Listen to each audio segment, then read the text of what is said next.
हरे कृष्णा।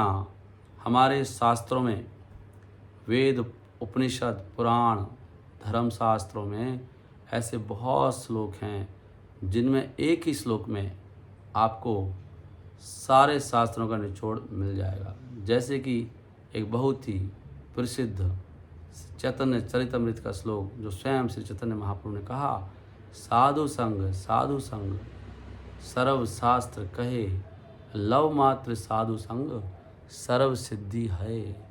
साधु का एक क्षण, एक सेकंड से भी कम का समय से भी हमको पूर्ण सिद्धि मिल जाती है। पूर्ण सिद्धि का मतलब होता है कि आपको पूरा संतोष, पूरा आनंद, जब आपको लगे कि अब मुझे कुछ और नहीं चाहिए, मैं बिल्कुल भरपूर हो गया हूँ, मेरी सारी इच्छाएं, तमन्नाएं सब पूरी हो गई, मैं निहाल हो गया, मैं आनंद के सागर में डूब गया।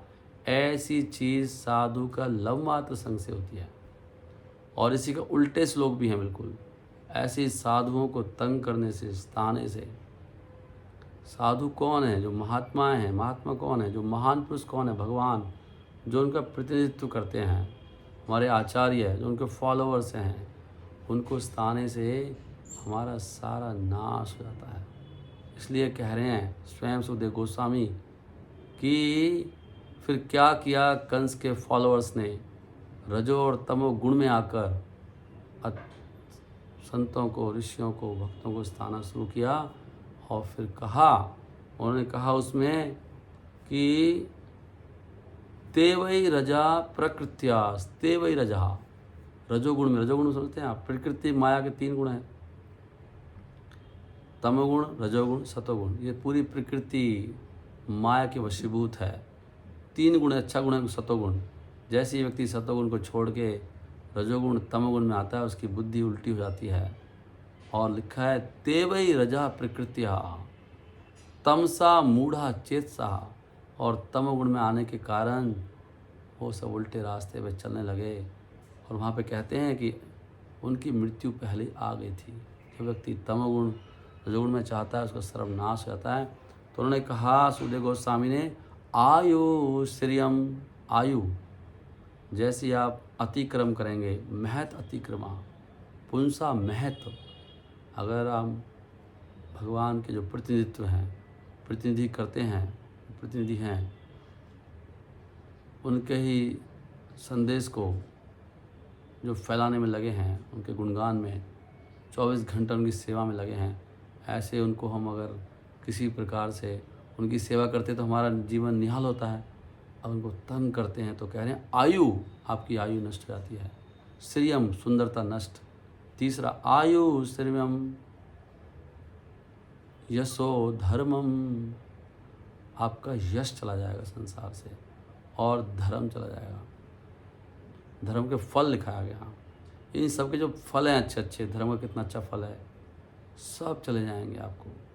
लोकान आशीष, जो भी आपको आशीर्वाद मिले हैं उनके फल चले जाएंगे। लोकान आशीष एव चाह हंति श्रेयांसी सर्वाणी, जो भी लाभ हैं इन सब चीज़ों के, हंति सर्वाणी पुंसो महत अतिक्रमा। इसलिए भगवान ने कहा मद भक्ता पूजा अभ्यो अधिका, मेरे भक्ति पूजा मुझसे भी अधिक है। इसलिए नरोत्तमदास ठाकुर कहते हैं कि वंदे मोहि सावधान मते, बहुत सावधानी से डील करना चाहिए वैष्णवों के साथ में। वो इतनी सुंदर प्रार्थना लिखी है नरोत्तमदास ठाकुर ने, श्री गुरु चरणा पद्मा केवला भक्ति सदमा, वंद मोहि सावधान मते। श्री गुरु चरण पद्मा, गुरु वैष्णव शास्त्र, श्री गुरु और वैष्णव के चरण पद हैं, चरण कमल हैं, वही केवल शुद्ध भक्ति का एक मूल कारण है। वंदे मोहि सावधान मते, बड़ा सावधानी का विषय है ये। सो ये मूल है ये। तस्मात्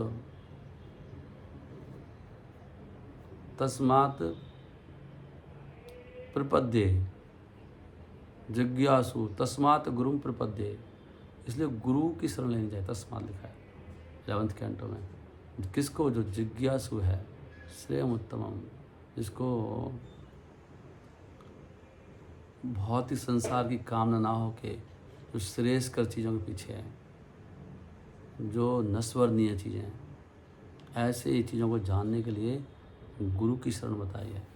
बिना गुरु के भगवान हमको रिकग्नाइज ही नहीं करते। और गुरु वही है जो भगवान का सेवक है 24 आवर्स, जिसके हृदय में उनके अलावा कोई और इंटेंशन नहीं है। इसलिए ये जो गुरु भक्ति है, लेकिन गुरु अकेला नहीं होना चाहिए, कृष्ण साथ में। जो कृष्ण का भक्त नहीं है वो गुरु नहीं है, वो गुरु के रूप में कुछ और है, वो भेड़िया है। कृष्ण कहें या कृष्ण के आगे विस्तार, राम, नरसिंह आदि नहीं, बाकी सब चीट कर रहे हैं। हरे कृष्ण कृष्ण कृष्ण हरे हरे, हरे राम राम राम हरे हरे।